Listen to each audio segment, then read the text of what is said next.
Welcome to this week's Acca podcast, sponsored by Sky Bet. Acca Freeze, Joe, Jimmy and EFL expert Gab Sutton with you to run through the schedule. Coming up on this episode then, me, Gab and Jimmy will run through a reduced slate, talk about the EFL promotion and relegation races, even a little bit of chat about the new England manager Thomas Tuchel, and we will manage to dig out a pretty nice between a 7 and 8-1 treble that we think's got a very good chance of winning this weekend. Remember, keep it fun, gamble responsibly, never bet more than you can afford, and this podcast is for 18s and over.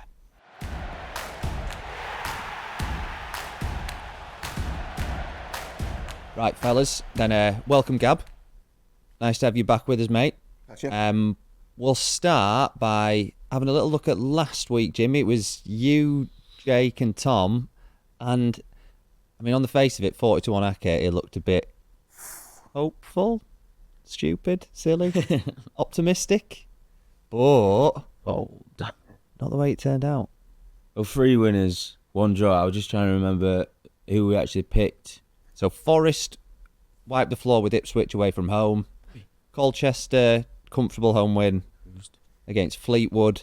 And then the two in the middle, it was weird. It was really close, but weirdly anticlimactic. If, like me, you've got nothing better to do with your life than to follow the scores absolutely every second of the Saturday 3 p.m, then Reading and Stevenage drew, so the game was done, but the Wycombe-Wrexham game got delayed. So annoyingly, Wrexham won. I think they went off at about 3-1 to win that game, which is what boosted the price out. So it was 3 results from 4, but we already knew they had lost. So imagine if they'd been winning and it was going towards the final seconds, and we just needed a goal from Reading, so it was really close. So top effort from you lads. Thank you. It would have been good if Reading game got delayed. Yeah, that would have been great. Grandstand finish. Yeah, it just annoying. In hindsight, probably should have just left it as a treble or something. Yeah, do you know what would have been good is if you could go back now and then the match that didn't win, just take that out. Yeah. Pretty straightforward, isn't it, really? Yeah. So do that this week. Just take the team out that don't win after. You know what? I might try that. We got a lot of nice comments, even though we got a loser in the end. Tina James got in touch. We were this close to greatness. We were, but as you said, it didn't really go that close, did it? So, Get a few more comments then. I've got a few more comments. Mark Sheffield, nice. Christ, you go on like 3 old ladies chuntering away, but obviously you two were there. But I guess we talk a lot. Yeah, I guess we talk a lot. Paul the Profiteer, he said, good luck again this week, boys. My bet is Huddersfield battered Crawley. Rotherham, I think they drew to Exeter. Bradford, obviously, shock defeat against Tranmere. Port Vale won against MK Dons, I think. And Barnsley was his last selection. Lost at Mansfield. So it's tricky, isn't it? It's tricky to pick winners. But my favourite comment was from Xabi Alonso. Actual Xabi Alonso. Yes. I don't know if it is sarcastic, but I'm going to take it as sincere. He put, I get it now. 2 winning accumulators in 7 months is fine because the odds are 20-1 and 8-1. My mistake, lads. Clearly, I'd be betting all wrong. Who needs regular winners when you can just wait more than half a year for 1 or 2 and call it a success? You completely redefined expert analysis / tipping by proving that literally anyone can do your job. Absolute masterclass. Thank you, Xavi. Yeah, rich from him after they just got battered by Bayern in Champions League, innit? Yeah, when you gonna turn up for a big game, idiot? Really, really poor that from Xabi Alonso. I had a lot of respect for him before that. You alluded to it there, like not easy picking winners, but the cup, especially the bottom 2 divisions, which is pretty much all that we've got to go for this week in the international break. But Gab, that's your hunting ground, really. And why do we think it's been so unpredictable, League 2 especially? Yeah, well, we're in a really weird moment in League 2 where everyone at the top of the league is dropping points. So you've got Walsall 2 wins in 12. You've got Bradford City have lost back-to-back games and have got three key midfielders. Thank God, considering who produces this podcast. Jesus Christ. It's been relentless. Absolutely. You've got Wimbledon, who have had a bit of a drop in form as well. I think they might be winless in 3, 1 win in 5 for both Notts County and Port Vale. And all things considered, Doncaster on a bit of a drop off as well. So I think all things considered, it's been a tough moment for a lot of teams, and some teams towards the top that are feeling the heat at the moment. And I think a team that can find some consistency in the last 9 games are probably going to get automatics. Right, I'm going to try something real quick, all right? In a sentence, I'm going to name you a team and tell me why they fell off. I'll start off easy. Walsall. Lost Nathan Lowe in January to Stoke. Recalled by Stoke. Bradford. Injuries to Anthony Sarcevic, Patterson and Bobby Poynton. I don't know the answer to this one. Port Vale. Port Vale, they were without Jayden Stockley for a bit, and then he returned, and they beat MK Dons 3-0, and I think his return was crucial to that. He's their target man, really. He is the best in the business, isn't he? Last one, Wimbledon. Wimbledon, Matt Stevens has dropped off in form, so he's the poacher for them, and there's often been a question mark about whether they can score goals when Matty Stevens doesn't, so he's their real poacher, if you like. So now he's without a goal in 7. They've struggled to find alternative sources, so they need somebody like Omar Bajil to step up, although this weekend he won't be available because he's playing for Lebanon. That is some serious ball knowledge. Serious knowledge. And it sort of leads me nicely into my potential for selection. Well, we'll come back to that in a second. I mean, we've got plenty to dig into in League One and League Two, and definitely kind of the contrast between teams at the top of League One being able to be a bit more consistent than teams in League Two, and all sorts going on there. But we are in the international break, loads going on, and a few different names in the England squad. Big stories at the weekend. Newcastle winning the first trophy for, I think it's more than 200 years, the way it's been covered. I mean, I am really happy. Oh, come on, I'm Joe. kidding. What are you talking about? First domestic trophy in 70 years. Give them something. Jesus Christ, they've waited 70 years for their one good moment at glory. I even wrote a piece on Sporting Life about how pleased I was for Newcastle, so I am very much just saying in jest. And if I'm being really honest with you, I forgot the exact years, so instead I just thought I'd poke a bit of fun at it. You know, sometimes it's easier. But great to see one of the not quite so established clubs winning a trophy like that. And Thomas Tuchel about to start his reign as England manager. How are we feeling about that? Excited. He might be just the tonic. Duffman's Tom Condell's previewed the game tomorrow. I just give it a quick read earlier this morning, and he talked about has always been the bridesmaid, never the bride. But Tuchel is a knockout football genius, isn't he? And he's perfect. I think he might be perfect for international football, the way he can come in and quickly adapt to any situation at a different club. He's not one of these narcissists who has a system and makes everyone play the way they want to play. Russell Martin, for example, he comes in, adapts, and I think that could just be perfect for the England squad. Having said that, not a kind of disappointing original selection for the squad-wise, in terms of names. Dan Burn, the highlight. Really nice to see him in. I think that it's really important, though, to think about the culture that you want to try and build, and you want to have people who have got a really good mentality. Because my initial reaction to the squad was kind of similar to you, Jimmy, where I'm thinking, well, I was hoping to move things on a bit more and have some really young players coming through. So I wasn't thrilled initially to see the likes of Jordan Henderson and Dan Burn. But like, Dan Burn's an absolute mentality monster. Jordan Henderson as well. He's won the Champions League. He's won the Premier League as a captain. Played in the Saudi Pro League. Yeah, come through Ajax Academy, I think, as well, didn't he? Yeah. That's where he's currently playing. I think so.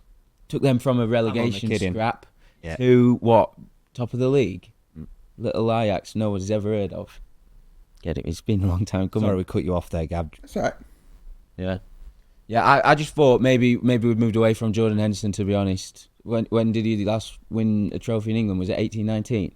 Yeah, something like that. I'm really trumpeting myself here, but I wrote something yesterday after chatting to I'm going to say TC, nobody knew who he was, then Tom Carnduff, about just thinking about a way of looking at why Henderson is in the squad, and I'd be really interested to see how it all turns out, not just this set of international fixtures, see whether he plays, whether he's in the next squad. But also, the squads are just so big at World Cups now. You go back through the last few tournaments, and there's always been at least 3 players that haven't played at all. But for also, England. So would you rather have a player there that just doesn't play at all, or take a player who's not going to play, but it's Jordan Henderson rather than Connor Cody or Ben Chilwell or Ben White, who's going to leave because he ain't playing?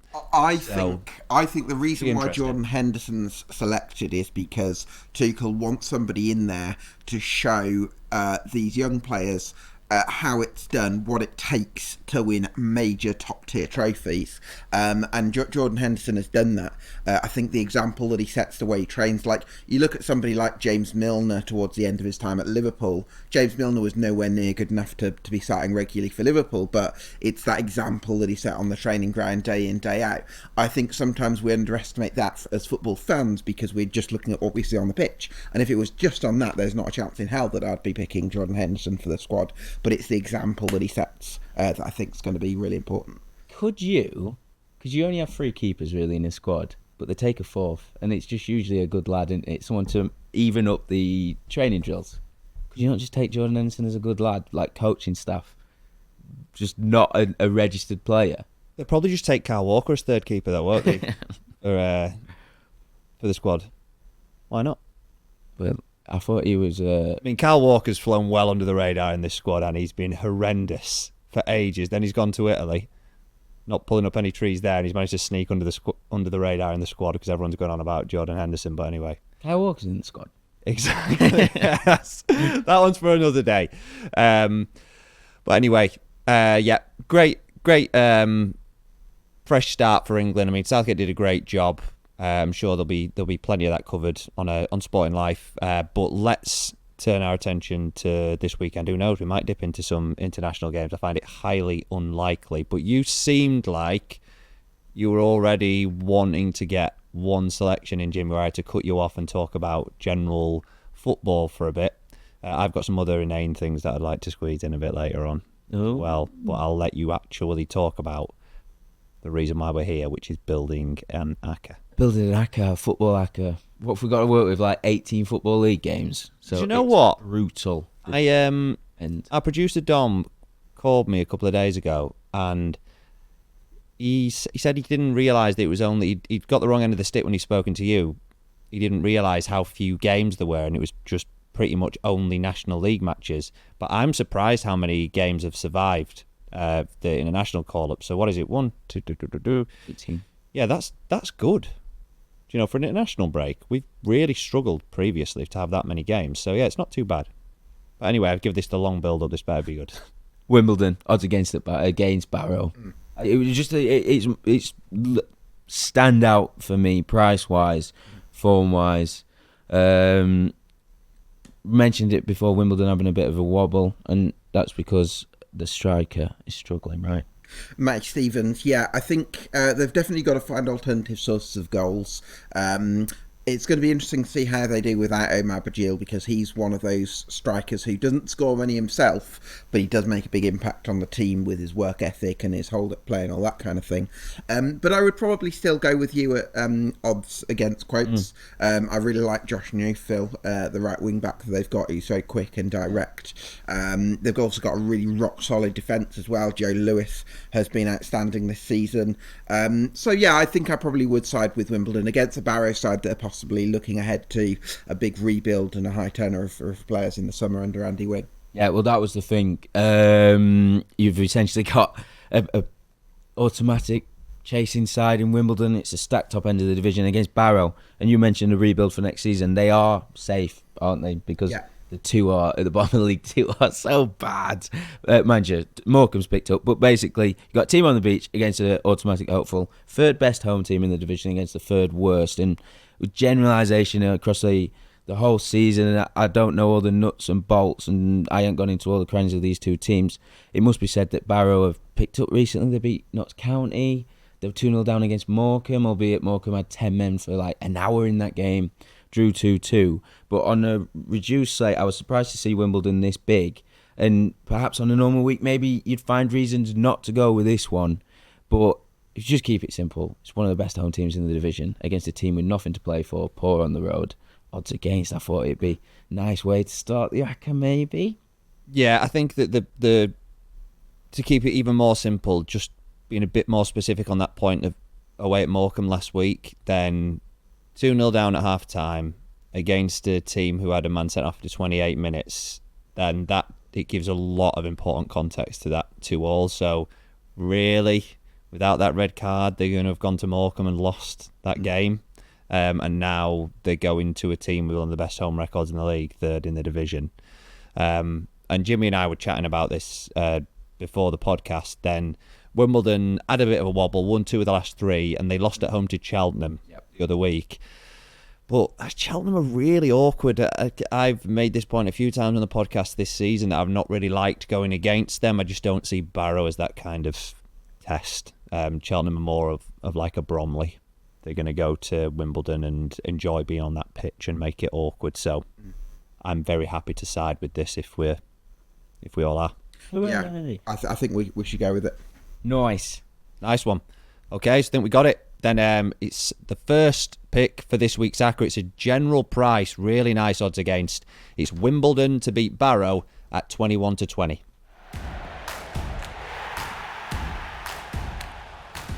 I really like Bristol Rovers at 5-2, and the reason being, I think stylistically and structurally they're not dissimilar to Crawley in terms of they're very under Inigo Calderon for the Rovers. They've played some really good football and they can create some chances, and I think they're a good in possession side. I also think they can be vulnerable defensively, like Crawley. However, the big difference that I think is that while Bristol Rovers have players, established Football League players, like Isaac Hutchinson, like Shaq Ford, like Chris Martin, they've got a good middle-eight kind of squad on paper. Crawley have got a lot of players playing this style of football at League One level, with a lot of players who've come up from non-league, and they're just not quite up to the level, which isn't true of Bristol Rovers, who I think have a much better squad than them. So the 5-2 on Bristol Rovers I think is a great price, and I think it's the kind of price that's going to bump up the Acca massively. Yes. Yeah, just to add a bit more to that, Crawley, right, they're not staying up, are they? No. And it looked like they're giving up against, who did they play last weekend? Huddersfield. Continuously playing out from the back, suicidally. It's at the point where it's just like they've written off the season, they're going to be in League 2 next year. So let's just try and build a foundation of a footballing team. No matter what happens, we're going to play this way, and let's try and get some confidence for next season. That's what it looked like to me against Huddersfield last weekend. But Bristol, they always play though. Surely it would be they'd have given up if they'd started booting it. Yeah, like that would be them giving up if they'd started kicking the ball away. Because how they play. That's how they've played for the last 2 years. At some point, not playing any differently. 500 passes in a game don't get you a point, and at some point they're going to have to look at themselves like a month ago and say, right, we need to change because this is suicide. But they haven't. So it's like they've gone past the... You know what I mean. You know what I mean. They've got a way of playing, and it just gets them in trouble time and time again with a squad who's inept. And they've not done anything about it. So giving up might have been the wrong phrase, but it seems like they have no intention of staying up because they continuously do something that is just shooting themselves in the foot every time they play. But that wasn't the main point. They are obviously a terrible side in League One, but it's not really their fault. They got the spine ripped out at the start of the season, didn't they? Lost their manager, who got them up against all odds. And as you said, they've got a squad who's, you said, out of their depth, like non-league level players, which I think is fair enough. But it's also like they lost all their stalwarts. It's like there's not many there invested in the campaign anymore, is there? You know, like they just had the spine ripped out. But the main reason I like this one, Bristol Rovers' record against the bottom 4. Bristol Rovers are subpar, but they're not even flat track bullies. They're just bullies who like to pick on the worst teams in the division. They've played 7, they've won 5, they've drawn 2, they've lost none. Bullies.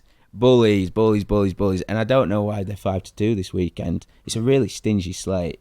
I think we need to be careful there with the stats on Bristol Rovers because they haven't had the same manager all season. So if you're looking at just the bare stats of what their record is against teams in the division, they're playing a completely different style of football to what they were playing under Taylor. So it's not... Yeah, I think I don't like this game just because it's so unpredictable, and like having a. I'm not saying that it's not one. You know, if somebody wanted to have it as a. Just as you off. He's just you off. They do this to me all the time, and it's horrible. You come with a really well researched, thought out bet, and it's a chunky price, and they just go. So you can have it as a single. If we look back at Bristol Rovers' form since they began to turn it around, it's all at home. Mm-hmm. All the results they're getting are at home. Last week they go away to Lincoln, lose 5-0. Their other results away from home, they've had one win away from home since Calderon took over, where they dug out a 1-0 win at Cambridge when they were on the floor under Monk, and then they got rid of him after that game. But the results, you're saying the flat track bullies, it's actually just been against anybody at home. Beat Barnsley at home, impressive result. Then they drew with Stockport at home. Then they had that result against Rotherham, which annoyingly we had Bristol Rovers in the Acca then. Beat Huddersfield at home, beat Bolton at home. They've been very impressive at home, but away from home. So they beat Bolton at home when Bolton were on that really good run. And Huddersfield. And then the next game, they lose 5-0 at Lincoln away from home. True. So away from home, they've just never got anything going yet. They could be a really interesting team to watch next season, but away from home, they've shown nothing whatsoever yet. Nothing. Unfortunately. But I still would take it back to the price, because I think a fair price for this game would have been about 8-5. Whereas you for this 5-2 is bigger than 2-1. So yeah, I would go with it based on the price, especially given that we're working with a smaller slate. So therefore we're going to have fewer selections. I mean, let's put a pin in it. Okay. We do that pin. So this is, if I'd gone first up, this is the pick that I would have suggested as the strongest one, not in the EFL. So it's slightly rogue in the sense that it's a 5:30 kickoff. Barnet are playing Altrincham away from home in the National League, and Barnet are quite literally the form team in the country. If we go down to the National League, I mean, there could be a team below that who I don't know about and have won the last 100 games. If you have, and you play for that team, get in touch because we'll start backing you. But Barnet are unbeaten in the last 22 National League matches. They've won the last 7. They've won 11 of the last 12. And in that run, they've only conceded twice and scored 29 goals. They're 11 points clear. And they're going to Altrincham, who've lost their last 4, only scored twice and conceded 8 times. And they're 4-6 to win that game. That would be what I'd be building any Acca around this weekend. I think it's the standout selection of anyone, basically. 3-4, sorry. You make a good case. I don't know what to say. Who they're playing? Altrincham on the cusp of the top 8. Away from home at the big boys, 1-2, drawn 1, lost 3. Altrincham unbeaten at home against the teams above them. 3-4. It's illegal, by the way. You just brush past that. 5:30 kickoff. What's illegal? Illegal. 12:30 is illegal. Nobody's ever said anything about 5:30 being illegal. I think there was a cold snap actually where we went 2:30, 3 o'clock, 3:45 or something when me and Tom had to do it. See, I went there because I would never have allowed that. To be honest, this has left you stunned, hasn't it? I've never seen you so speechless. I just don't know enough about the National League to comment either way in terms of team news. Ideal that for me, isn't it? Yeah. In terms of team news and whatnot, I don't know if Barnet are missing any key players. But what I do know, the further down the divisions you go, the smaller the margins get. Clearly, a team is unbeaten in 22 league matches. Yeah, it's a fair point, but 3-4 about an away team. So what can we universally get behind? What about Charlton? But what about Charlton to win it at Peterborough? I would reject that one because of Peterborough's form. They're unbeaten in 6. They've improved defensively since Sam Hughes and Teo were done, signed in January. They've got some good players going forward as well. Kwame Poku's on his way back. They've got Malik Mothersill and Ricky J. Jones as well, players who can produce going forward. I think Peterborough have picked up a lot over the last few weeks. I was really worried about them after they lost 5-1 at Lincoln around January time, but since then they've upped their game, so fair play to them. If it was... I'm not backing Charlton at 6-4. I mean, if it was bigger than 2-1, we might be talking, but not at 6-4. Poku's back. I didn't know he's back. Has he played? He's on his way back. Well, they've got him in the predicted lineup here. That's exciting. Who was it who scored the free kick for Peterborough against Cambridge? Oh, he got sent off. Teo Eden. Did you see his free kick? I think it was a free kick last game. Yeah, I think Peterborough are just in great form at the moment, so I wouldn't be looking to get against them.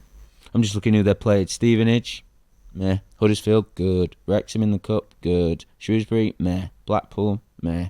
Huddersfield, not Wycombe, good. Huddersfield, bad. Huddersfield, good after Saturday. Drew at home Huddersfield, against Wycombe. Huddersfield, very bad. Drew away at Blackpool.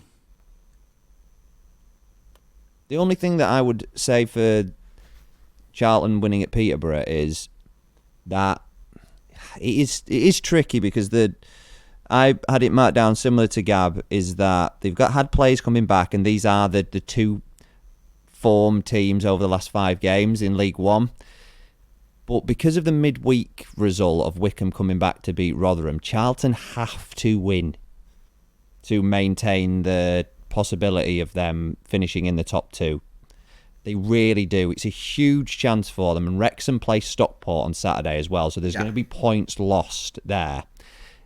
A point is useless to them. It's absolutely useless. And Charlton have taken the same number of points in League One as Birmingham have since the middle of December. So in terms of consistency, Charlton are the most consistent team in League One for the last 3 months. Peterborough's is just a little one over a really small sample of time. That's fair, yeah, I can see that. So I would really trust Charlton to go there and play well, and then they cannot afford to draw. They just can't. But then they're in the opens... playoffs, aren't they? That's a given now, really. They're going to just scrape enough points to finish in the playoffs. So that's what just has me feeling like... Well, should we put a pin in it? I would edge towards it. We're pinning a lot here, aren't we? Yeah. But Charlton have only dropped points at Blackpool, 2-0 up. Fucked it. St Andrews lost 1-0. And Stockport away, since mid-January in the league. I don't know, you know. I did have this one jotted down as a potential, but the only obvious caveat is Peterborough's uptick in form. But you get into that stage of the season where Peterborough they've got the cup final, haven't they? Yeah, it's a energy drink, BTEC Cup, whatever it is, against Birmingham. What else have they got to play for? And this is an angle that I love this time of year on the beach. Charlton, as you said, one of the most consistent teams since whatever you said. Don't drop many points, and just the dynamic of the clash with Stocky and Wrexham playing against each other. And to be honest, based on the last 2 months, I thought the price was A-OK in this game. I didn't think it was a little bit too short. And what you've got to factor in slightly is the enhanced price we get with the gracious Sky Bet, which probably bumps it up a little bit. The other final thing I've reeled off a lot. Peterborough are terrible at set pieces. Charlton are one of the best in the division, and I know this stinks of a real low margin game at Peterborough, given the uptick that you said. What is it? 3 goals conceded in the last 6, and I just feel if Charlton are the bee's knees that you think they are, something like set pieces might have a big hand. I thought it was Barnett who were the bee's knees. Heyo, it started. So if we take these two, then we'll have 2 odds against in, and we'll be above 4-1 already. That'd be a good start, wouldn't it? Sound good? You know what you can say? Well, it's win-win for you here, because you'll be happy if they win, and you can just kick off if they lose. Or not, or draw. Okay, all right, go on then. I think we're there. So that's our second pick. So now we've got 2 selections in. It's AFC Wimbledon to beat Barrow and Charlton to win at Peterborough. That's coming out at 4-1. That's 2 picks for this week's Acca. Right, so we're above 4-1 with Wimbledon to beat Barrow and Charlton to win at Peterborough. What have we had already? Barnet, you lads aren't having because you don't know enough about the National League. I don't know. So we've got a pin in that one for our mega Acca that you'll be able to find on sportinglife.com. What else have we got then that's going to get us over the line? It's looking like we're probably going to go slightly shorter price treble. I'm not having Bristol Rovers, no way. So don't even bring it back up. What else is there? I like Port Vale to beat Morecambe at 11-17. Just because you go in there? I know it's a tough sell because the price isn't a chunky one, but I still think that to get bigger than 1-2 is actually not bad. And I'll give you a few reasons why. I think the first reason is Jaden Stockley's back for Port Vale, which, as I mentioned at the top of the show, is big for them because I don't think they're a brilliantly coached footballing side necessarily, but when they've got a focal point, a target man, someone they can aim for in the box, that's always going to make a difference to how much of a threat they can carry. And I think it brings more out of Laurent Talladge, who I think can score goals as well in the last quarter of the season. They've also got Ben Garrity in midfield, who's a really powerful runner. They've got a good wing-back called Carl John as well. Defensively, they've looked pretty solid. But crucially, they're facing a Morecambe side that have lost their last 8 away, that have lost all their games against top half opposition, I think I'm right in saying. And so I don't think, normally you'd make a case at this stage of the season that clubs at the bottom have everything on the line and that they're going to sort of fight that bit harder. I don't think fight has ever been in question for Morecambe this season. I just think it's quality. I just think there's a massive gap in quality between these squads. I look at Port Vale and I think they've got a group of players that are sort of League One level in terms of individual quality, whereas I look at Morecambe and I think they've got a lower end National League squad, and I think that gulf is going to show on Saturday. Jimmy, why don't I like Port Vale? Look at your face. I was just looking at it there. He's absolutely livid. The price. Why don't I like Port Vale? The price. We mentioned it at the top of the show. All these big boys, they're all slipping. It's that time of the year where they're like, you go up, no, you go up, no, you go up. It's been an absolute terrible hunting ground, and you've got a 1-2, essentially a 1-2 shot, and we're wanting to side with them. That's why you don't like it, isn't it? But I've got to say, I'm with Gab on a particularly stingy slate. I just think this one makes the most sense. 5:30 kickoff's illegal. You should be banished from the studio. You should be arrested for that, Joe. You go in jail. Morecambe's record away from home, you said it right, yeah. Well, it's actually 9 against the top 13, 9 games, 9 defeats. Against the teams above, Port Vale have lost 2-0, 1-0, 3-0, 1-0, 1-0 away at the big boys. And they've just got so much fucking quality, haven't they? They've got so much quality. Ronan Curtis as well. Curtis, did you see his assist the other Saturday afternoon? Quality footballer. He could hit a midget's nipple from the moon. He's that good. What are you doing at League Two? If you had working nipples, if you had working knees, give that another try.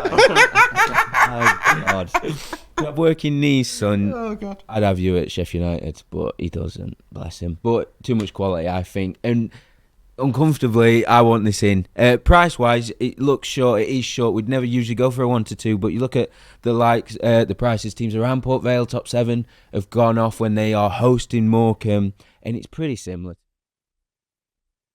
Gab provided about Stockley being back and the vocal point and just how much he brings out of the other members of the squad because he's such a good target man. I think it's the best of a stingy bunch. The best of a bad bunch. That's a good sell, that, isn't it? Yeah. God. Right. The art of persuasion. I think that how you've described it there, uncomfortable. I think they will win, but I don't think it will be pretty. Port Vale beating MK Dons 3-0 the other day. So I just had a little scroll up now. That is their first win by more than 1 goal since the 19th of October. So I think we've just got to accept that this is going to be a tight one, but they do still win matches. I'm much happier with it on the basis of how poor Morecambe are. especially away from home. So let's get it locked in and get the hell out of here.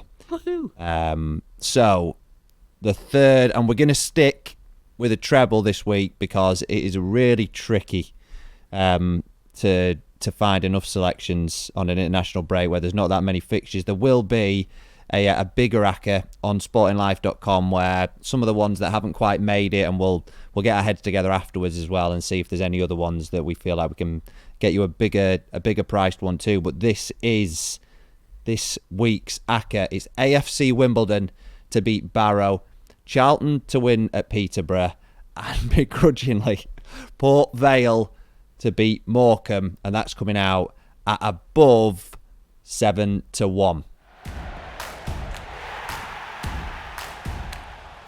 Thanks for listening. Remember that Acca will be available at an enhanced price on sportinglife.com at 12 p.m. on Friday. It's a boosted price with Sky Bet. Remember, keep it fun. Never bet more than you can afford. Please gamble responsibly. Head over to sportinglife.com/football for that enhanced price. And if you haven't already, please follow and rate us on Apple Podcasts, Spotify, or your chosen podcast provider. We'll be back next week with a much fuller coupon to pick from.